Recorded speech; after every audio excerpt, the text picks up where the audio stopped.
This story starts a long time ago back in Greece. When I started asking myself, what is psychology? Is it a science? I feel lost and I don't really know what it is. To figure it out, I know I will have to check on history.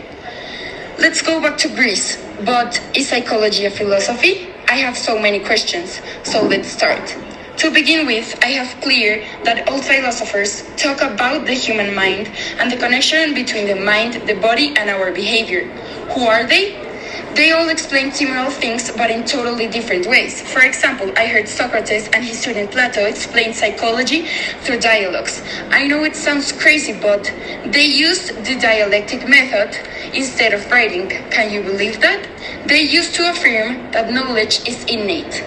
Then I heard about this guy called Aristotle. He affirmed something completely different from Socrates. Aristotle affirmed that knowledge is learned, and he presented the concept of human consciousness. At the moment, that sounded crazy. Can you imagine that? Another brilliant philosopher was called Hippocrates. He started talking about the human balance. Only few people could understand what he was saying, but what he was trying to explain was that mental illnesses are totally related to the body. Even nowadays, it can sound weird, but Aristotle was convinced that the imbalance between our mind and our of human illnesses. To continue discovering the story of psychology, I will have to focus on Eastern societies too. These societies used to base their knowledge in empiricism. What does that mean?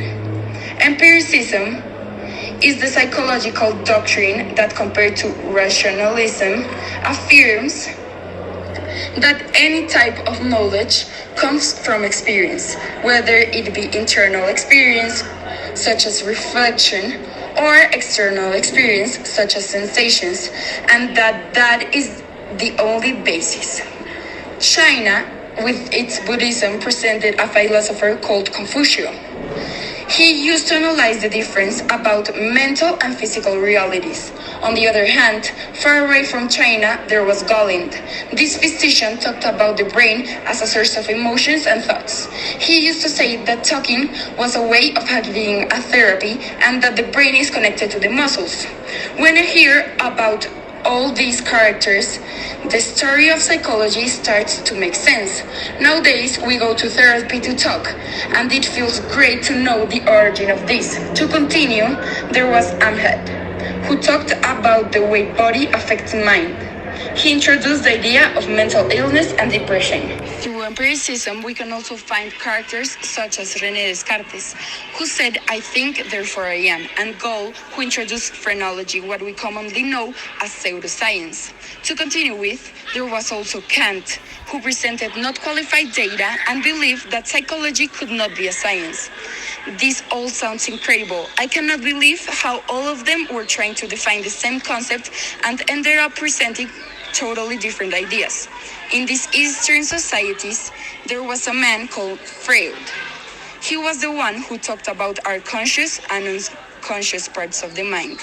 He introduced the idea of psychoanalysis, as well as the personality theory, the existence of hysteric people, and childhood experiences as determining factors in adults' behavior. This is crazy. He was the one who proposed all of what we know and think nowadays. There was also a man called Gabor Mate, who talked about behaviorism and the power of addiction.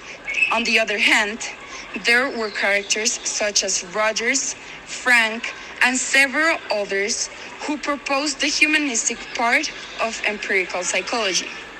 Now, let's talk about modern psychology. Wundt is the father of this movement.